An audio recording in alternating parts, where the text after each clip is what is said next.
What do the leaders of top landscape companies do to retain key employees for 10 or even 20 plus years? Check out today's interview with Jake Harris from Jake's Designs, a multi-million-dollar landscape design build company in Colorado, about some of the leaders that inspired him in his life, including what did he learn from Mary Kay? Yes, the actual owner of the billion-dollar organization, Mary Kay. And how did that end up impacting his life? Plus, Jake and I talk about what we've learned from coaching our kids' sports teams, and Jake shares his number one sales tip. And Jake is excellent at sales. I've worked with him for years. You don't want to miss this episode.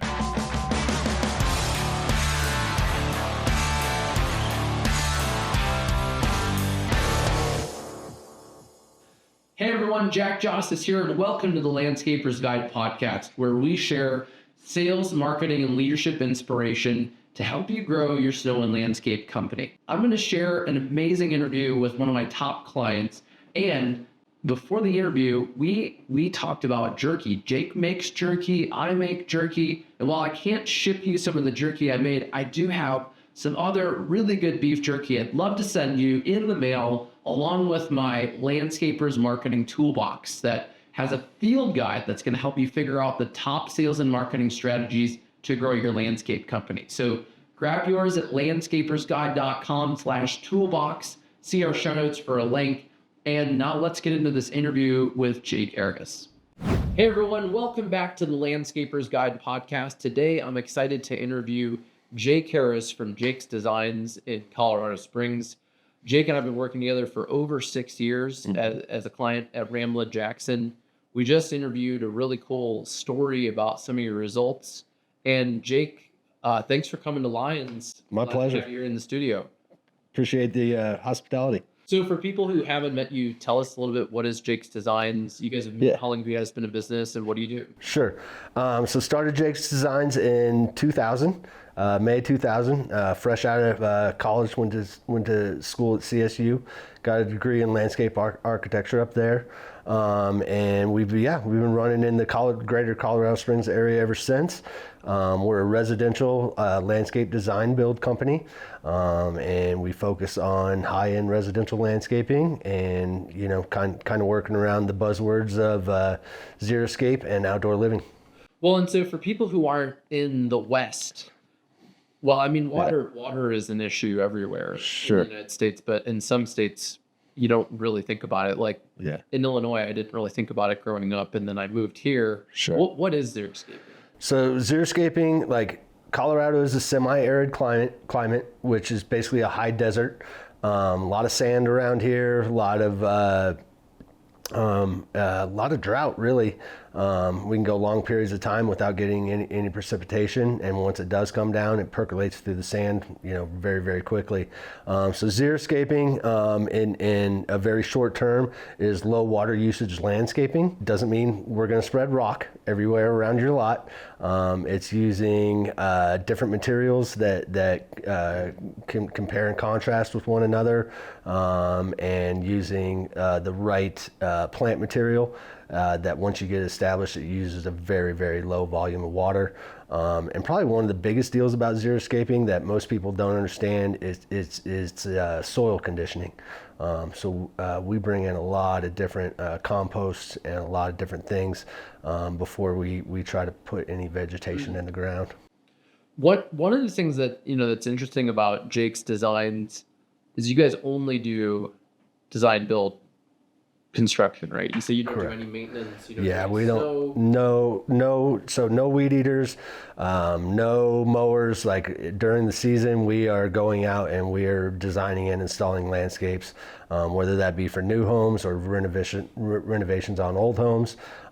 So one thing we do to fill in the gaps in the wintertime is we do push snow, but we totally switch gears to that, and we don't do any residential snow, and we only do commercial snow. So it's a very small. Super small chunk of the super small chunk of the puzzle. Still have a lot of hourly guys on staff, and man, those guys still need to eat during the wintertime. So like we can't just shut down for like a week when we get a bad snowstorm and not have those guys get any paychecks. So that's the reason we picked up the snow. And so how long has that been the case? So you've had your business for almost 25 years? Yeah, going on 25 years next year. Yeah, so almost 25 years, and I've worked with you for a little over 6. Mm-hmm. And that was the case. You kind of had that service makeup when we met. Has that always been the case, or did you used to have a residential maintenance division that you closed? Yeah, so it was just never in the maintenance thing. Was a lot of like we tried to stab at snow here and there. We weren't very good at it. Honestly, what ended up happening is a lot of people left during the winter time, so I wasn't able to retain, a lot of the talent that we had already developed, or they would go on attached unemployment, which wasn't good for them because it's only 60% of your paycheck, and it really wasn't good for me either because then that raised my unemployment insurance, and when you got like right now a $750,000 payroll, every percent of that you can retain by not paying unemployment insurance is that's a big deal. Well, so one of the things I learned over lunch was that you've had several people who, some of them have worked with you for like over 20 years. So tell me a little bit about the people who are on your team that have stayed with you for years. Yeah, so some of my big hitters in the company, first and foremost, my construction manager, Matthew. Him and I have been working shoulder to shoulder since 2001. Hired him on at like $8 an hour, and he was just out installing in the field, and him and I really grew this company together. He's up to a project or a construction manager role right now, to where he oversees all 3 crews out in the field, make sure all the operations out in the field are going well. So like he's the big hitter on there. Each one of my crews has a project manager attached to it. I've got 2 project managers that have been with me 10 plus years. Have a good handful of foremen that have been with me, 5 plus years, and then have 2 designers in office, one of which has been with me for 10 plus years now. Have gotten to see her get married and produce 3 kids and do all those great life things in the time that she's been working with us. Well, that's incredible that you've had all these people that have stayed with you for so long. Why do you think they stay? What do you try to do, maybe? So like the number one thing in leadership is being authentic. That's just putting your personality out there and riding with it and being proud of who you are and being authentic with people, being honest with people. Like, don't hide anything. If something's going well, let's let people know about it. If something's not going real well, we need to know about that too. So at the end of the day, I think that's the biggest thing of, developing relationships with people. It's no different than working with a client sometimes. Like, and obviously when you've been working with somebody for 20 plus years, you've seen their kids grow up, and you've seen my kids grow up, and a few different things like that. And I think the biggest thing is make it a family atmosphere. Let's be honest, a lot of these people coming in at the lower levels of the green industry may have not had the best life. We get a lot of guys walk through our door that may not have the best life, may not have the best parents, may not have the best leaders in their life, and like first thing that we want to do is help develop you as a person, and that's a big deal, and people just want to be heard, and I think some of the best qualities of a leader is knowing when to shut up and listen. And you don't have to do the talking all the time. You don't have to be giving the advice all the time. Sometimes people just want to be heard. And take the time to hear people out. And if you want to give feedback, but that means the world to people. And finally, it's been a family first atmosphere since day one. There's a lot of different family dynamics that go on. Whether it's a kid's sporting event or a kid's choir concert or whatever that looks like, or wife has an appointment that she can't get the kids to a certain spot at a certain time, or whatever that looks like. We support that and we work around that, and we know work's going to be there for a really, really long time, but doggone it, kids grow up pretty quick, and you got to cherish those moments and make the most out of those. Tell me a little bit about your own life. So you're a football coach. Yeah. You got 2 boys. Tell us a little bit about that, and how does that relate to how you lead the company? Yeah. So like, that's where it all comes from. Like, I tell my employees to take time for their family, and in turn, I don't feel guilty at all about taking time for my family either. I do have a 13-year-old, 16-year-old boy right now. I've been coaching I've been coaching football at the high school level for 8 seasons now, past 8 years. And I get buy-in from the people that work for me. One of the first things when I got offered that high school coaching job was like, I pulled in the big hitters in my company, some of the people that I just talked about, and said, hey, I don't want you guys sitting here, toiling over, and I'm just working for the man and he's out having fun. I need to have your guys' buy-in on this. And if I don't have your buy-in on it, I'm not going to do it. Because that can tear a company down and tear it apart really quick. So like, at the end of the day, I made sure that they were all on board with it as well. And, I think they've seen me become a better leader. There's a lot of things that I've learned through coaching that I can translate to business. And there's a lot of things that I've learned in my business that I've been able to translate through coaching, giving me a little bit better leg up in both forums. One of the you actually inspired me to become a coach. Did I really? Yeah, for real. I don't know. I haven't told you this. Actually, I did call you, or I think maybe after I had taken it, but last year. That's right. Yeah. So I have 2 boys. Yep. And one of them plays soccer, or they were planning to join the team, and I think it was the U8 team. Yeah. And so we get some emails, and my wife forwarded them to me from the league, like, oh, we need a coach. Yeah. Coach. And I'm like, I honestly wasn't the best soccer player growing up. But I did play on through, I think, sophomore year. Yeah. And I started when I was 5 or 6. Sure. But then we got an email like, hey, if we don't have a coach, we're going to have to close the team. And I was like, yeah. Well, I just can't let that happen. And I thought partly about, we've had you on the podcast before talking about coaching your team and finding a way to take the time away from your business to do that. Sure. So I wanted to let you know on the show that's awesome. Something that, I don't know. It's funny how the people that you have, your clients, your employees, the people that impact your life. Yeah. But one of the things that happened on the first day of coaching that was hilarious was this kid, within the first 2 minutes of the first day of practice, this kid comes up to me and says, hey, you're a dummy. Little 7-year-old kid. Love it. And I'm like, love it. Like, part of me was like, that's hilarious. Right. And then the other part of me is like, you cannot call. And I just basically said, look, I am your coach. Yep. And you cannot call me a dummy. That's it. And that was my reaction.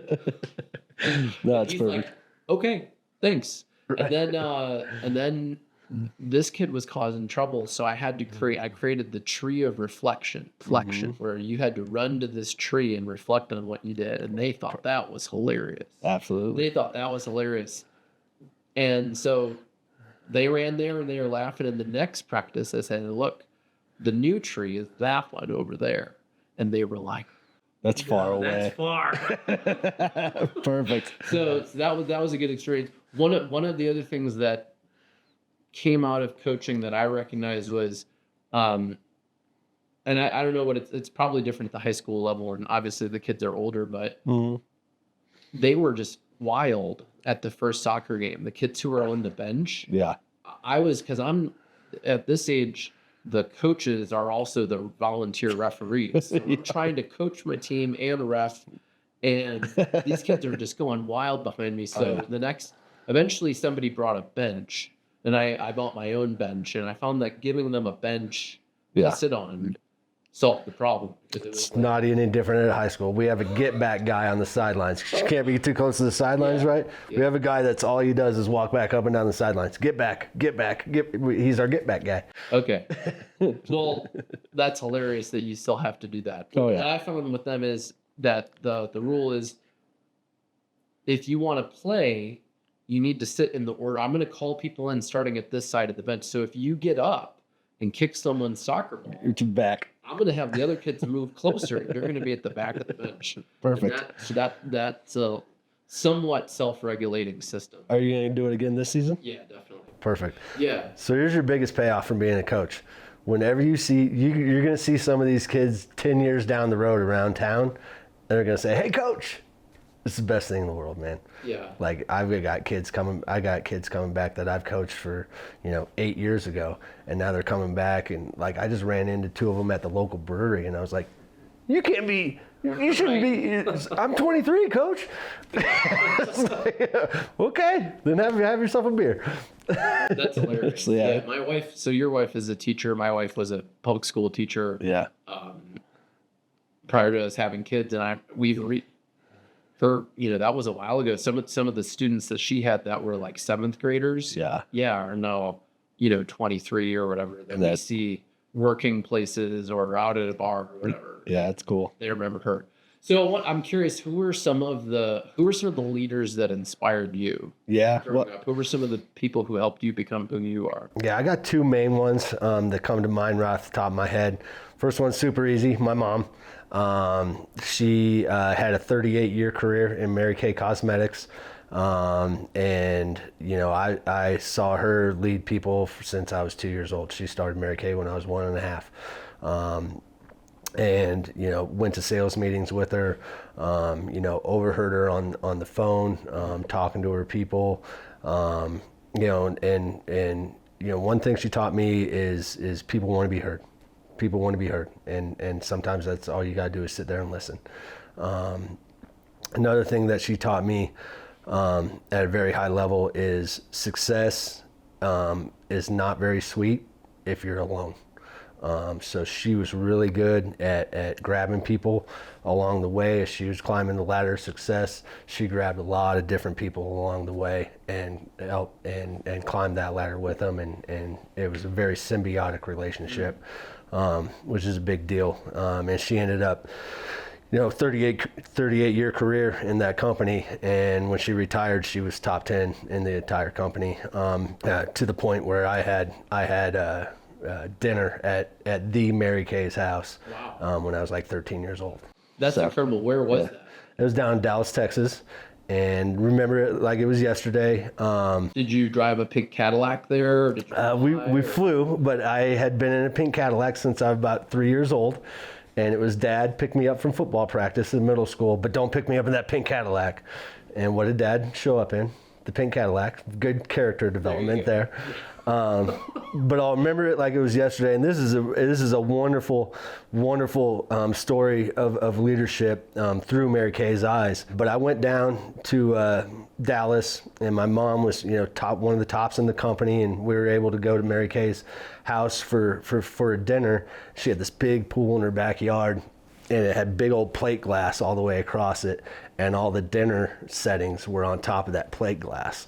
So we ate dinner floating on top of a pool that night, which was really cool. And then I was touring her house, and she had, I was in her office / library, and Mary Kay took the time to sit with a 13-year-old kid and have a conversation with me, that was a big deal. I mean, she was leader of a multi-billion-dollar company and took the time to talk to a 13-year-old kid. But one of the biggest things that I remember is Mary Kay. Every single one of these trips, my mom would bring home a handwritten letter from Mary Kay. She would think of me every time on these trips, and she would write me a happy birthday letter. Thank you for sharing your mom with us. I know it's your birthday. It was on the hotel station area of wherever they were staying at, and she would slide that to my mom and say, make sure that Jake gets this. Wow. Like a leader of a multi-billion-dollar company. That was a huge deal. That's incredible. Huge deal. And probably the second person, stop me if I'm going too long, was the guy that got me into high school coaching, Tom Fulford. He taught me just, again, get your people involved. As a leader, you don't have to have all the answers. You don't have to be the direction guy at all times. Get your people involved in that, give them ownership of that, and they're gonna help you lead, right? Even though you're the leader, give them responsibilities and get their input. So I'm proud to say that in the last 8 years of coaching, we've been to the state title game 5 times. We've won it 3 times. I think that's a big deal.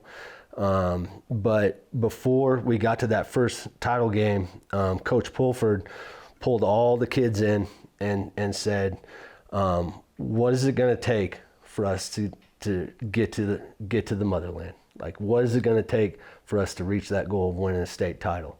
And he let the kids figure it out. And it came down to, we need at least 85% of all workouts to be attended. Like, everybody needs 85% of all the workouts from now until when we start the next season. It was the end of the 2016 season, and we're looking forward to the 2017 season. And he said, from now until the 2017 season starts, we need everybody in here, 80% of all workouts. It was 80 or 85, I can't remember.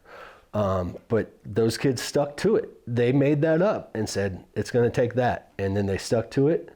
Next year we won a state title. So giving people ownership. What was the attendance rate prior to that? Do you know? Or I couldn't tell you. I wasn't there very long you before started that. Counting it. Yeah. And people started showing up. Yeah. And then you guys won. So you do anything like that with your landscape employees? We do something a little kind of like that. We call it an AB award. It's $50 a week. We do it for every single crew. And AB came from going above and beyond. Somebody's going above and beyond. We have an AB box in our warehouse that anybody could write a little, and we've got scrap paper next to it, and anybody can write a note and say, so-and-so was asked to do this. He ended up doing this, this, and this, and he did a really nice, fine job on it, and he went above and beyond what he was supposed to do and put it in the box. So, like every week, show up on a job site with $50 cash and make a big deal out of it. So-and-so did this week. They went above and beyond. AB, attaboy, like goes on, and like hand them $50 cash to start out their weekend. I love it. Yeah. That's so cool. We have do you know that we have a beef jerky club? I do know about your beef jerky club. So we've got a beef jerky club, and every week we nominate people, and then every month there's a winner if you've been nominated the most, and you get to pick a prize on the bingo board. So we have a quarterly prize, we have an annual prize. Lou Divers, our web developer, won that annual prize, and I'm so stoked. And then we have one also. We celebrate who nominates the most. Gotcha. That person, we have a prize where we then donate to a nonprofit in their honor. Oh, that's neat. So I think those weekly games, they're kind of games. They are, but they're rewarding. I think I really like them because, well, let's face it, no one's going to do everything for $50. Right. But being acknowledged for it and then having a little system to acknowledge other people is all of it. Yeah. I in the last year, I've gotten really focused on weekly, like honestly, just a daily habit. Yeah. And then a weekly habits. Like, so I do have Herburny Rocks. These are 90-day projects and annual goals. And I have an idea where I'm, but I've really found personally that when I focus on winning the day and winning the week, that's what produces the result. Totally builds on one another. Absolutely. What are some of the things that you always do when you're selling that you would manage if you were managing a salesperson that you would want to make sure that they would do? What are some of your like top sales behaviors? Oh, top sales behavior, too easy. Ask questions, shut up. It's too easy. Ask questions and shut up. And people love to talk, right? They will tell you beyond anything that you need to know. Make sure you grab those gems out of what they're saying. So what I heard your pain was, and repeat that back to them, and like it keeps that conversation going. Like, nobody wants to know how many awards you've won. Nobody wants to know how many great Google reviews you have. They probably already know that because they've already called you, right? So like that part of the sale is over. But it's asking open-ended questions and just being quiet after that and really listening to somebody, what they're saying and what their pains are. The people only buy for two different reasons, right? Pain and pleasure. It's the only two reasons you buy things.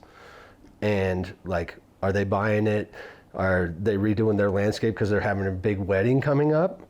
Do they have drainage problems and their basement keeps flooding? Do they have a brand new home and their HOA is on their tail because they haven't got their landscaping? Like, what is their pain? What is their pleasure? What do they want? Like, just listen, and that'll come out to you, and then, you know, kind of associate with them after that, and you know, put a few little points to where you can either fix their pain or provide their pleasure, and after that, like, the sale gets pretty easy. I agree. I agree. Shut up and listen. Yeah. Is pretty good. So I'm curious. So you've had your company for almost 25 years. Getting there. Yeah. Where are you heading? What's your vision of where Jake's Designs heading? So, like where I'm at, still want to grow. Like, I feel like we've milked as much revenue as we can out of each crew that we have. We run 3 crews. And I think there's like a cap to a revenue that you could, like, we run those guys hard. Like, we treat them well, but we run hard. So at the end of the day, I think, you know, adding additional crews for additional revenue would be a goal. Always have plenty of work. Now that we've worked with Ramblin' Jackson as long as we have.